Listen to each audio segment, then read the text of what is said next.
All right, here we are. A little bit later than the normal in 1 week. Episode number whatever in season such and such. And Still season 5, but is forget it? the Oh my episode. God. Yeah. Can you believe it?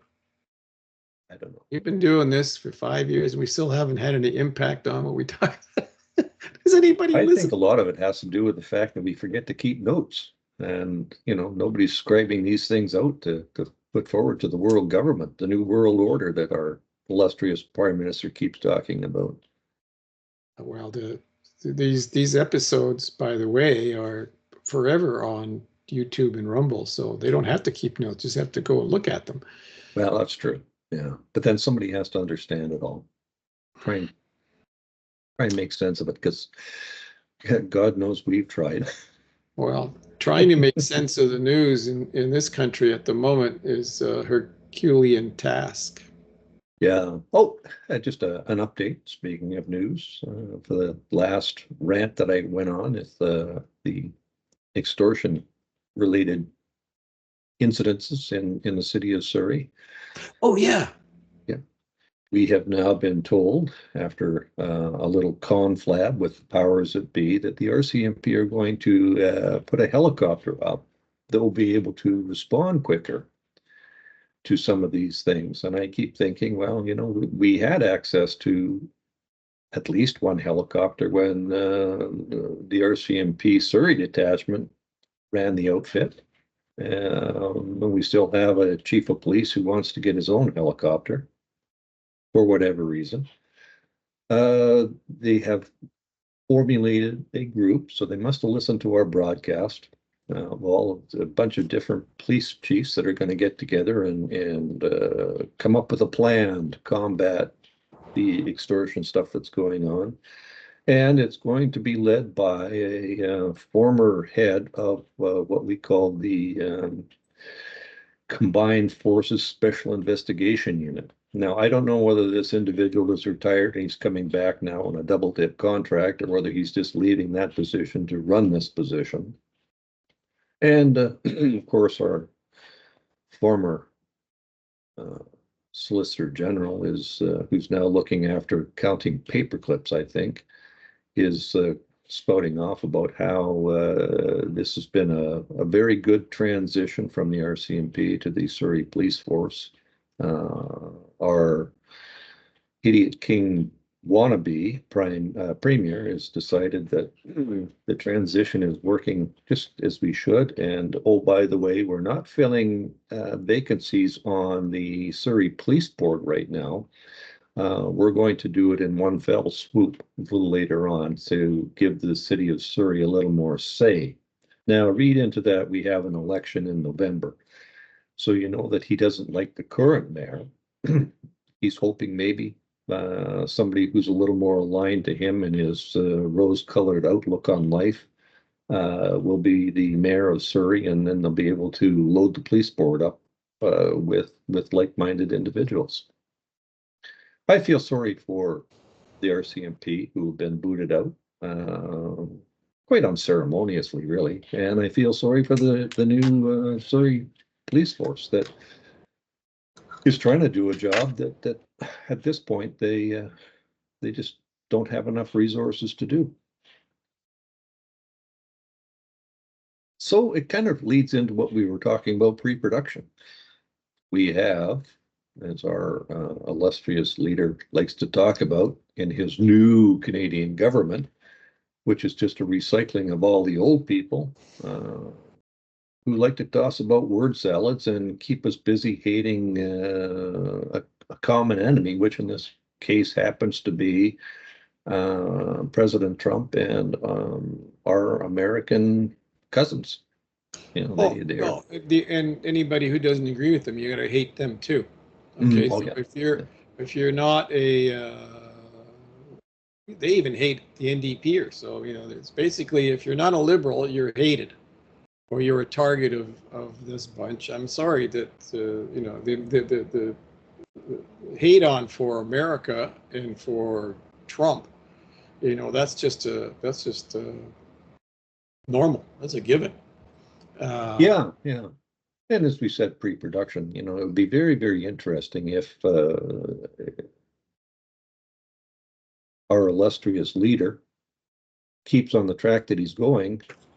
I would love to see the Americans decide that he's persona non grata in their country because he's such a disruptive individual, that they don't allow him in and seize his assets. I think that would be just a real just desserts on the case, on the end of the meal here. Because then where's he going to go? Now, I guess he could go back to Ireland or England if they would have him. But he Well, wouldn't look, have his money. his approach to what he's doing is really quite clever, because he has no skin in the game here. Okay. His assets, 90% or more, is parked with Brookfield in New York City. His spouse lives in New York City. His kids go to school, yeah, in the United States. His links to Canada are tenuous at best. Well, I don't know. He likes the Edmonton Oilers and the Edmonton Eskimos, and that kind of shows he's got some kind of tie here. That was the curse of death for them in the playoffs in both cases. But no, this the disingenuous. Oh, I have to correct myself, Tom. It's not the Edmonton Eskimos anymore because we can't have that particular team name. It's now the Edmonton Elks. Oh, really? Yeah. I don't follow CFL that closely, so fine. Well, I just got quite a chuckle of it because elk is kind of like a singular or a plural. You don't have to put an S on it to say there are many elks over there. There is a herd of elk. So would the supporters be elksters? It's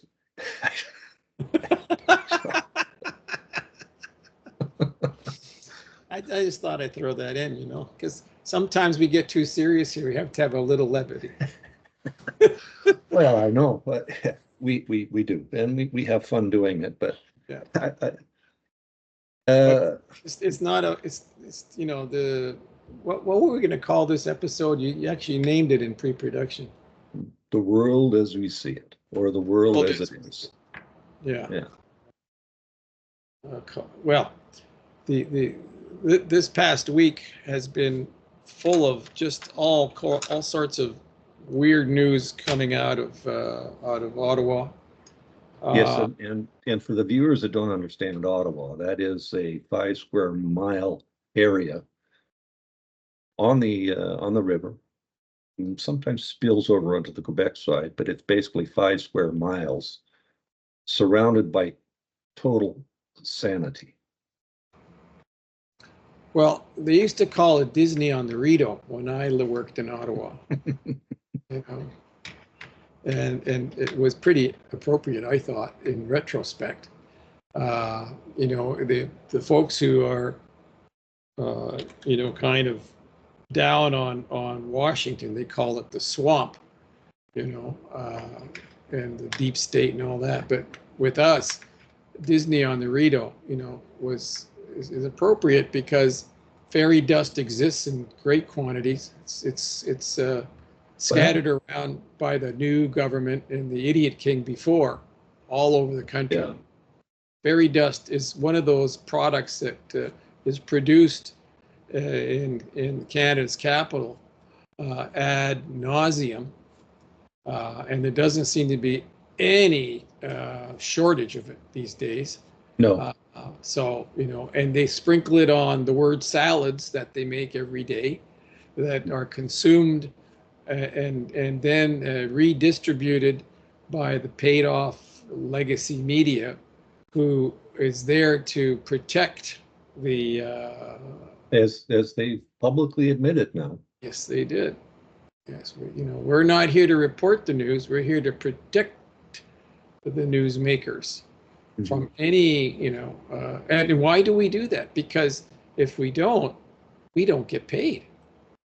So, whether it's the CBC, which is 100% paid by the taxpayers to get stuff they don't want, to impress people they don't like, to get news that's not real, And then you've got the other bunch from CTV to Global who get a good portion of their money from the same source.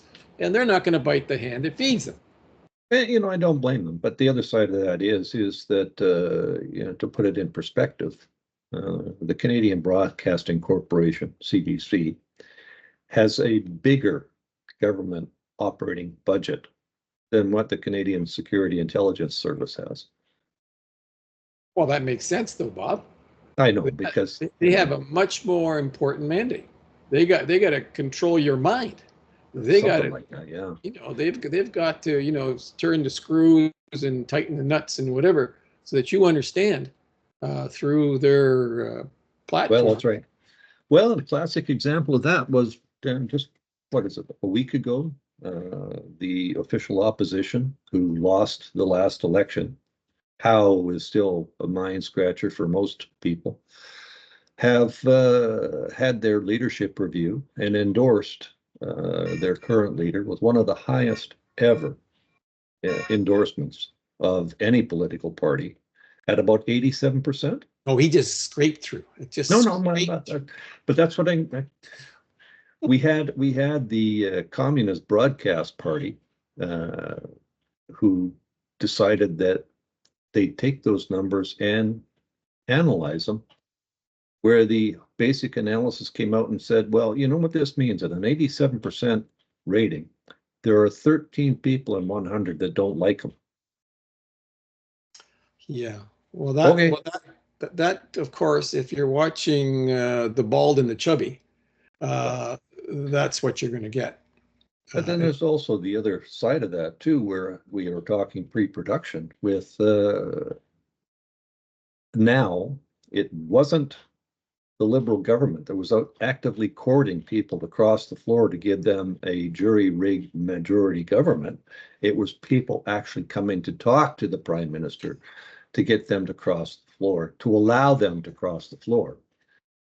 Which maybe it is, maybe it isn't. In this world, I would put nothing past a politician whose basic priority is to get elected, followed very, very closely by his second priority to get reelected. And make lots of money. And make lots of money. And not to forget, if you have any vested interest, put it in your spouse's name so that there's no connection whatsoever with what you created, the wealth in your spouse's name that comes back to your joint bank account. Yeah. Forgot that part.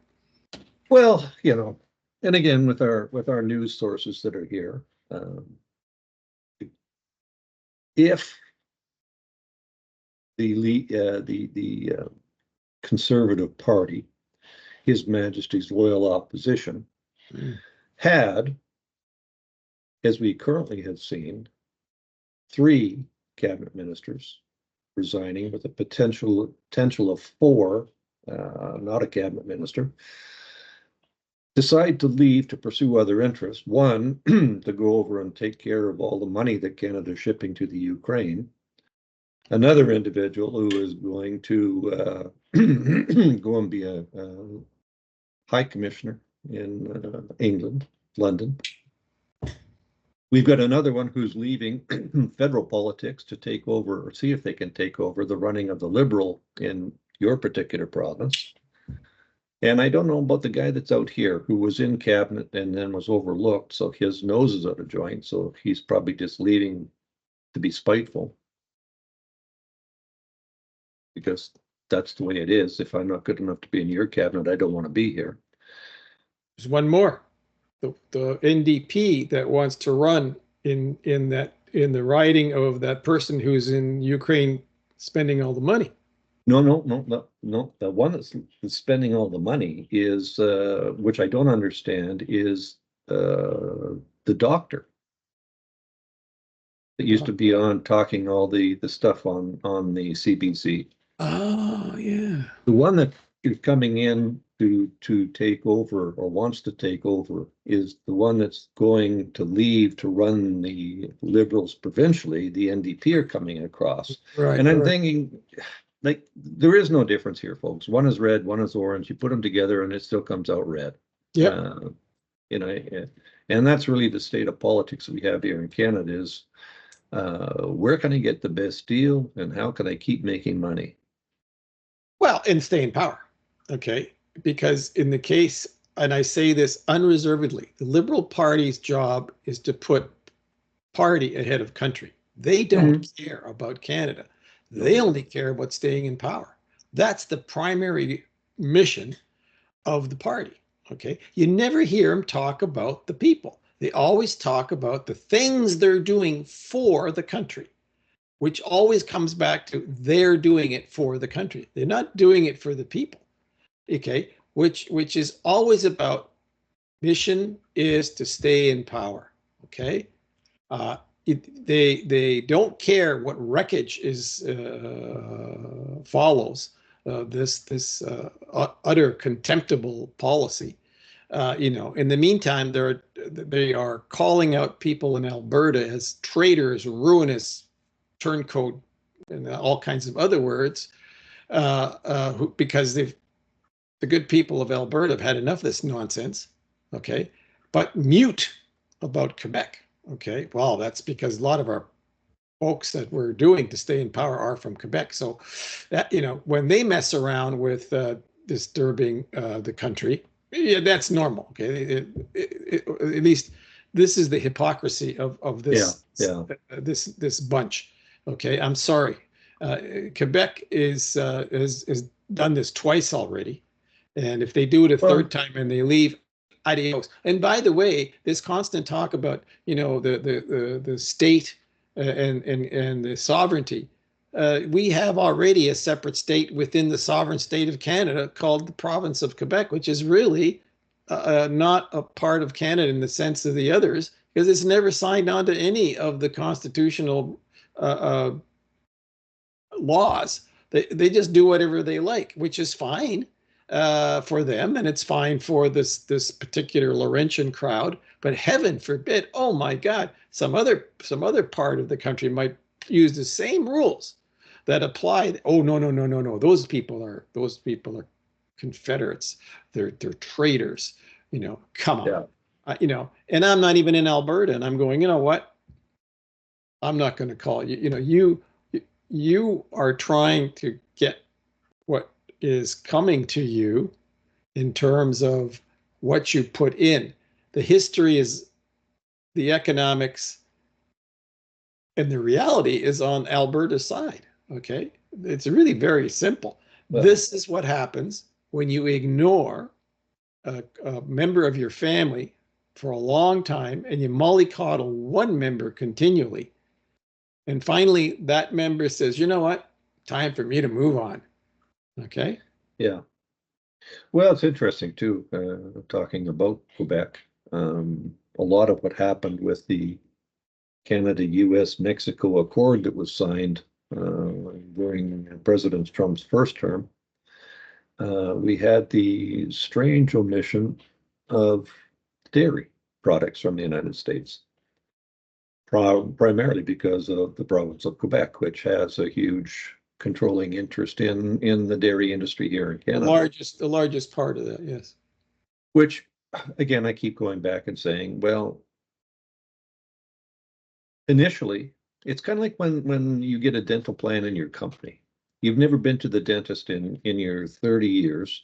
So, oh, I got a dental plan, I'm going to go. And you find out you have 16 cavities, you got to have 2 teeth removed, blah, blah, blah, blah. And it all gets covered with, your copay and the plan.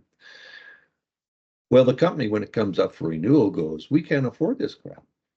We're going to have to increase premiums. So the next company comes in and says, we're going to be smart. We're going to undercut the current company because they've already taken care of a lot of the problems, and we don't have to do that. So we can come in at a bit cheaper and we will get this lucrative contract. Well, the same thing happens when you have the dairy industry. We're going to get flooded with a lot of American milk and cheese and creams, whatever it is that's in the dairy industry, and people will initially buy it because it is cheaper. And, I don't want to sound like we're all Scrooge McDucks up here, but, we are looking for a good deal. But we also control that manifest because if we don't like it, we don't have to buy it. And eventually, like anything in the market world, if it's not selling, they're not going to be producing it, and they're not going to be shipping it, and because they know nobody's going to buy it. So that's probably what would have happened with the dairy industry here in Canada anyway, but it would have ruined a lot of people who sit on dairy boards and et cetera, et cetera, et cetera. So the other thing that comes up is I saw just a small clip on one of the state-run news medias here that if this particular fighter jet that we're looking at now, the Griffin, just a small guess of where the bulk of those jobs are going to end up. It happens to be a province that starts with a Q. Well, yeah, because the aerospace industry is basically in and artificially located in Quebec, has been, and it's been mollycoddled for 30 years in that sense, because even the space program is all in Quebec. And that was done. But to come back to the dairy thing, is disingenuous with the supply management program when the government keeps saying, particularly the new government of Canada, that we can compete with anybody. Well, if you can compete, why don't you compete? This is, protecting the dairy industry is not competition. Okay. No, And Canada has hid behind tariffs since Confederation. One of the things that people don't understand, and I think you may have seen it in the letter from Canada that I put out last week, is when René Lévesque was going on and on about how he was promoting sovereignty association with Canada. One of the key questions that was asked of him, and it's in his book called My Quebec, which I quoted in the piece, is that Canada, and particularly Ontario, since Confederation, has always been able to protect itself from the United States way back when by putting up tariffs, because that's the only way you could protect the home industry in Ontario, the manufacturing industry, which exactly what we did until NAFTA was invented by Mulroney and Reagan back in the day, because the whole concept of Canada's existence next to the behemoth was, okay, we'll make stuff in Canada as a branch plant economy, but we're not going to sell stuff into the States. But at the same time, if we're making televisions under RCA's moniker in Canada, or Admiral or whatever at the time, those TVs are not for the US market. Those TVs are for the Canadian market, and they'll be more expensive than the exact same TV made by some plant in the US. And that's how it worked. And it was a realization that, you can have it one way or the other, but you can't have it both ways. Yeah. And when they decided to go with NAFTA in 25 years ago, they threw out the baby with the bathwater, but they made sure that certain sectors, particularly those which would impact one province in particular, was going to be protected. Hence, they invented the supply management system, which is basically a tariff. Okay. Yeah. And so René Lévesque said, "Listen, this is doable, but in the end, you're going to find out that all this is designed to centralize power in Ottawa." And he was basically foretelling the future, because that's all Ottawa's been doing for the last 25 years, is centralizing power.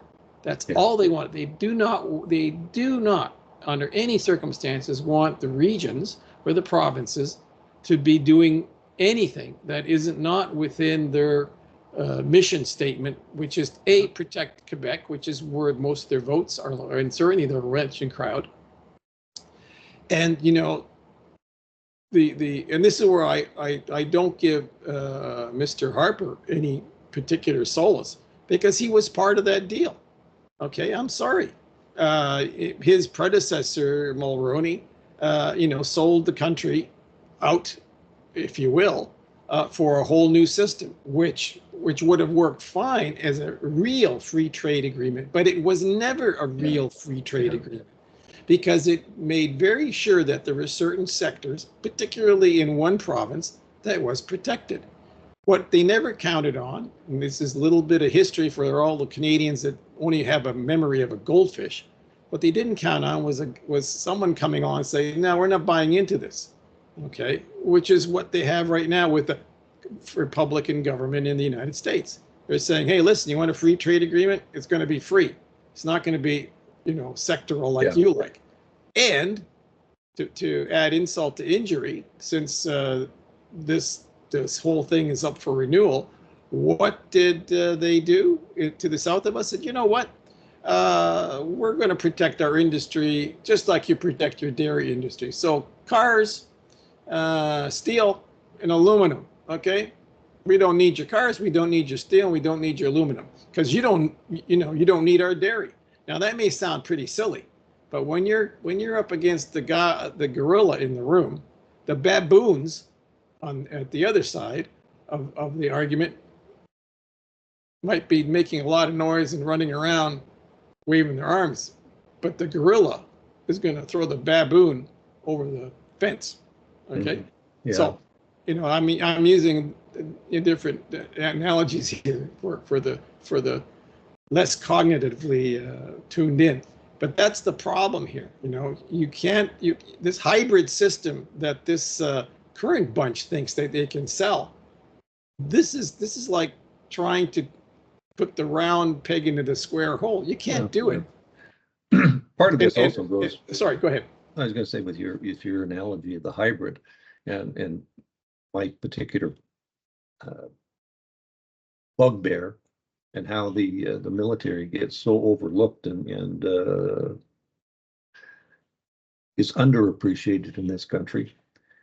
We're now going to have a hybrid. We're going to have the F-35s and the Griffins, which is great. Okay, that's what you want to do, but it means basically that we've got a bunch of people in the Air Force who will be on one plane, and the other bunch will be on the other plane, and the two shall never meet. And then we get maybe we'll just go with the Griffith completely and forget the billions of dollars that we have invested in the F-35 program. Forgetting, as you had mentioned pre-production, that the one critical piece of the Griffin is an engine that is produced in the great enemy, the United States. Yeah, under license. I mean, under license. The other side of that is the Griffin works very, very well. It's a northern plane. We have we want to protect the Arctic. They're about the same latitude, same blah blah blah blah, and it works very well with NATO. And I agree, it probably does work very well with NATO. What we're forgetting in Canada is, yes, we're part of NATO, but we're part of a bigger thing called NORAD, the North American defense, which I don't think the United States has very many Griffiths on their radar screens at all. So we're going to be stuck here with a bunch of airplanes that won't be really NORAD compliant. They might be NATO compliant because there's probably a special agreement to get all they need to do to help protect the NATO area. But it doesn't necessarily mean that we're going to get those same agreements to have them installed in the aircraft for the NORAD. Yeah, come on, folks. Look. Wake up, smell the coffee here. This is a liberal government that hates the military. And you're going to believe that they're actually going to do something that's going to help the military? The history have a lot of words is they dislike the military, period. Okay? Unless they're going to run around with blue helmets someplace, where they can look like they're peacekeepers. Well, peacemakers are what we need, not peacekeepers. It's a big difference. Moreover, let's put aside the whole military. Neither one of us is a military expert on the equipment, but let's just talk about logistics here. If you're going to have two different products that your company is running, that means you have to have two different supply chains, two different warehousing systems, two different training programs. Everything is cost increased because because the whole purpose of a company doing something efficiently and effectively is to have as much commonality across various platforms as they can. You can't run a military that's going to have all these different systems which are not compatible with one another. The costs are enormous. This is a country of 35 million people. I've already discounted the 5 that aren't supposed to be here because I don't think those folks are. I can't wait for the census to show up where all these people disappeared to who were imported, because I have a sneaking suspicion a lot of them have left town. But anyway, Well, probably, yeah. That's a whole other thing. But you cannot, look, airlines can't do this. An airline decides they're either going to run Boeings or they're going to run Airbuses. Okay, and they might run some Embraers or some Bombardiers, but those would be small parts of the fleet. But basically, the backbone of a successful airline has one kind of airplane. Okay, because that's how you make money. You can't make money by having all kinds of different pieces of equipment that are not compatible. A pilot checked out on a Boeing cannot fly an Airbus, for example. And all the way down the line. Why is it that the airline industry has figured this out, but the idiots in Ottawa have decided, well, we're smarter than $1 million corporations that run airlines because we're just going to run a military that does all. The whole thing is nuts. But the point is, we're being gaslit by these guys. Okay, this has nothing to do with the F-35. This is all about I hate Trump. I don't want anything to do with America. I'm going to take my 75-80% trade and I'm going to ship it all to 5% China or 6% EU. That's what I'm going to hitch my wagon to. This is so stupid. It's beyond any logic. Okay, because if I hear the story from the goofs in Ottawa or the press that they bought off that our second biggest trading partner is China, this is so patently disgusting.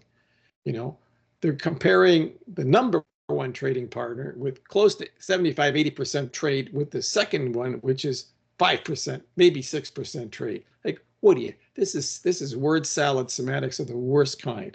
Okay, yeah. From a guy who made sure that his money isn't even in Canada; it's parked in the States. I'm sorry, I think the disingenuousness. We talk. Obviously, we're not pals of the current administration in Ottawa, but this is beyond the pale. And when you hear this business of we can compete with anybody, well, then prove it. Prove that we can compete with everybody. Why did Canadian Pacific buy the Kansas Railway? Right? Well, because that's what you do. That's how you make money. Yeah. Okay. That's how it works. No, you're going to do exactly the opposite. The guy that wrote the book, who's the prime minister of this values thing, he's not following anything that's in his values book at all. In fact, that was all bogus, as it turns out. This guy's all about making sure that his financial assets are protected. Okay, this guy was brought in by the carpetbaggers to look after the shop until they figure out what happens when the bottom falls out, because that's where we're headed. And I will digress for a second here, if you permit me, which is about what our cost of living and sustainability is in this country right now. Forget all the BS about the F-35. Oh, and by the way, just for the F-35 and NATO, many of the NATO countries in Europe already fly the F-35. Okay, it's already in their fleets. So if anybody wants to look it up on the internet, they can, or Google how many F-35s are in the fleets of NATO countries in Europe. Forget the Griffin. Let's get back on the cost of living. Today, I got the bill for my monthly grocery bill, which, I follow closely one part of our budget, because if you're on a fixed income, you can't just go around blowing money all over the place. You have to budget, and the grocery bill on this one card, I use one card just for groceries. That's all it's used for, because that's my system. And it's jumped astronomically from one month to the next, which is exactly the same stuff I bought the month before. So by and large, $580 some has jumped to $790 from month to month in groceries. Yesterday, this is my anecdotal story, which we talked about in pre-production, but I think it's worth saying again because it made me very angry, and I'm still trying to figure out what the hell's going on here.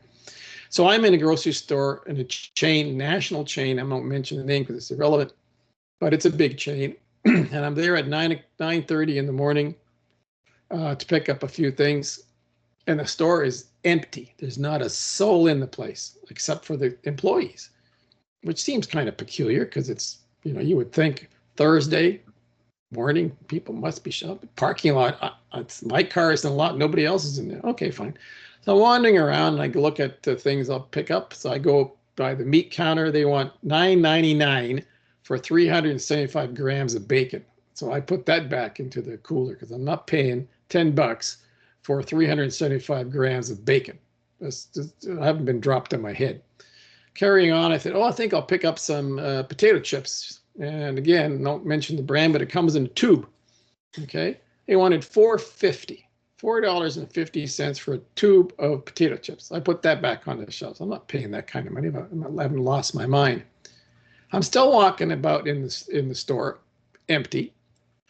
And all of a sudden, the PA thing comes on and says, "Hi, this is your grocery store, and we thank you for shopping, but we really support Canadian products, and we hope you look at buying Canadian products because that's what makes us a good Canadian." And they start playing the national anthem in the background. I'm thinking, what the hell is this? Where am I, in East Germany in 1970 or what? Because why would you be doing that, encouraging me to be a good patriotic Canadian and only buy Canadian because that's what makes me a good Canadian, buy Canadian goods, and I'm playing the national anthem in the background. Like, this is psychological weirdness going on here, okay? Psyops. Psyop, absolutely, okay? Now you tell me who encourages this particular grocery store chain to play this nonsense over the peak, and it's done by a satellite thing because these are all connected together. I know how the music is pumped into the various stores through their networking. This was not the local store, putting a cartridge or hitting a file on their computer to play this background stuff. This is deliberate. Someone's conning these people. I have no evidence. I'm just saying, what would drive a grocery chain to put this ad into the PA system while I'm walking around putting stuff back on the shelf because I can't afford to buy it? All right. This is what's happening. So I go to the checkout and I said to the woman at the checkout, who is about my age because nobody else is working in there that's young. I said, this place is empty. How come there's nobody here? She said, I don't understand either, because the place on Thursday mornings, because yesterday was Thursday morning, is flyer day. Usually everybody's in here picking up the sale items that are put into the flyer. And I said, well, I don't know what sale items are in the flyer because I didn't see a darn thing in the flyers, and I'm not paying $10 for 375 grams of bacon. And she said, I don't blame you. And I took my odd bits and pieces that I did get, which came to 18, but I walked out. This is crazy. So I'm not going to be gaslit by the new government of Canada about how they're looking after me and they're making sure. I don't think so. And then I'm reminded of the big controversy 3-4 weeks ago about how the auto plants were laying people off, those damn Americans. Well, I haven't heard anybody talk about auto workers for a good 2 weeks now. Apparently they're dispensable. No big deal. But we're running off making deals with Turkey all of a sudden, and making deals with China, and making deals with people who really aren't doing us any favors at all. Yeah. Okay. Now, And connecting the dots here is what is going on? Like, there's something very weird here. Don't talk to me about how our buying from ourselves. We are our own best customer. What are you talking about? What, this is BS of the first order of magnitude. Okay. And by the way, the World Bank points out that Canada's, GDP at 1.5, maybe 1.7% continually over almost 30 years, compared to the US at 4 and 5%, is anemic. We're not competitive with anybody. Yeah, Okay? yeah. Well, I This guess is the that World just Bank. kind of sums us back up to where we started. We are in a cuckoo world, and I don't know how to make sense of it. Well, you can't make sense. Well, yes, you can. If you step back and you go, well, who benefits from all this trauma? It's certainly not you, and it's certainly not me. No. And when you start reading about some of the ideas that are being kicked around by the crowd that's in charge at the moment, it's disheartening. When outside observers point out that the suicide rate in Canada is one of the highest in the world, and the MAID program is one of the most successful ones in the world, and there's even a suggestion that one of the MAID program's offshoots is an increase in organ donations. Yeah, wow. I'm just saying, like you start to wonder, like, what are you talking about? What are we doing here? Isn't that the premise of Soylent Green? Yeah, exactly. But I mean, it's a little off the track here. But the point being that everything is not what it seems at the moment in this country, and that's the part that's difficult for just ordinary folks like you and I. That once a week get together or over the fence and go, like, have you noticed this, or have you seen that, or there's something not right here. And at the end of the day, the thing that I really notice is there's a lot of unhappy people in this country. There's no happiness. There's no joy. There used to be at least a fairy tale of joy. We had what you said about winning teams and whatever earlier. We did have some of those. And the well, positive. maybe the outlook here will be maybe we'll win a few gold medals in the Olympics and that'll boost our confidence or something. Who knows? Well, I don't know. We'll keep that in mind. That's the plus here today. Maybe we will have some. Well, that's not going to bring down the price of bacon, though. I'm sorry. No, it's not. No, but we'll forget about it. That'll be like the 72-hour news cycle. Yeah. Well, my big fear is, and we spoke in pre-production, is that we're headed to some very choppy waters economically and socially, and if we're only going to focus on our neighbor to the south as being the reason why we're in so much trouble, if we actually start to believe that as being the one and only reason for our problems, then we're doomed. Mm-hmm. As a community, as a society, and as a country, we are doomed. I'm sorry. Yeah.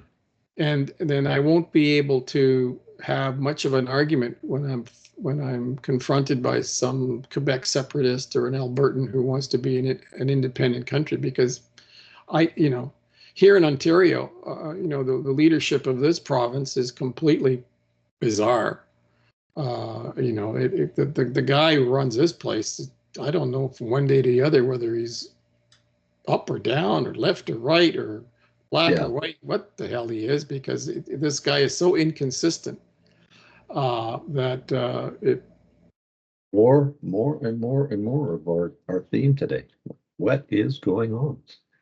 Yeah, the inconsistencies, and like I say, people aren't happy, and I can tell you that just my little rant about going to the grocery store and getting my monthly bill of groceries. I'm sorry, this is not a sustainable thing. for the vast majority of working Canadians, and especially those of us who are on fixed incomes. I'm sorry, this will not end well and I will not be giving this bunch any quarter when it comes to criticism, because I'll heap it on them as much as I can if they, because what else can I do? We're like, again, chickens in the barnyard. Best we can do is run around squawk. But I'll squawk. I'm not gonna be silent. They're not gonna silence me with, the national anthem in a grocery store saying, oh, you better play it exactly. I don't think so. It's not gonna happen. Yeah. No, it's not. And I don't know where it's going to end up. Yes, you I have do. no idea. Well, Yes, you do. it could be that these eddies that are circling us are really just perhaps eddies. It's not really the flush that we heard a couple of months ago. Listen, my friend, you're on stolen land. You got bigger problems than I got. My bunch here hasn't quite figured out I'm living on stolen land yet. Well, according to Billie Eilish, we're all on stolen land, and it's quite interesting to see that now there's an eviction lawyer taking on a pro bono case for the natives around her place to get her off of it. So we live in wingnut times. I'm telling you. Well, that's true, but we should probably end it there. Yes. Make sure that our people hit the like button, subscribe button, buy us a coffee, send us comments for, against, in between. Let us know what you think about the sovereignty association with the U.S. is like. I'm getting a lot of positive stuff on that letter of Canada, believe it or not, because it's one of those situations that if we stay together as a country, as a sovereign country, but we do an economic union with the U.S., we get the best of both worlds. It's a win-win. And I don't want to hear all this nonsense about China will save us or Turkey will save us or the EU will save us, because they don't give a rat's behind about us. No, they don't. Okay. But we could stay a sovereign nation with a good economic link to the gorilla next door. And we would have to change our outlook, though. We couldn't have them as the big boogeyman anymore. So, well, the baboons who are at the moment running the show here have to be sent packing, basically what it has to be. That's the nicest word I can come up with for these folks at the moment, because that's the best I got. But people need to read René Levesque's book, My Quebec. It was published in '73. It was already the premier of the province at the time, and as history shows, they lost the referendum twice. Last time by only 2%. A few votes, yeah. Yeah, but the man was a prophet about where Canada's going if they don't get their Smarten up. Well, yeah. So and his alternative, if you extend it out to where we are today, is what we should be doing as a nation. We need to be sovereign, yes, but we have to be economically linked to the only place that makes sense, period. Yeah. Not 10,000 kilometers away with a communist dictatorship, or the other 5,000 miles away with a failing socialist experiment of 27 countries that don't get along very well. So yeah, food for thought. Yeah, a big bowl of it. All right, partner. We did it again for an hour. An hour. Can you believe it? We're gonna have to learn to be a little less verbose. Yes. Well, it's actually gone to 0 degrees, so it's not quite as cold as it was this morning. I'll say nothing here. Nah, I don't want to hear it. All right. Oh. Talk to you soon. Take care. You too.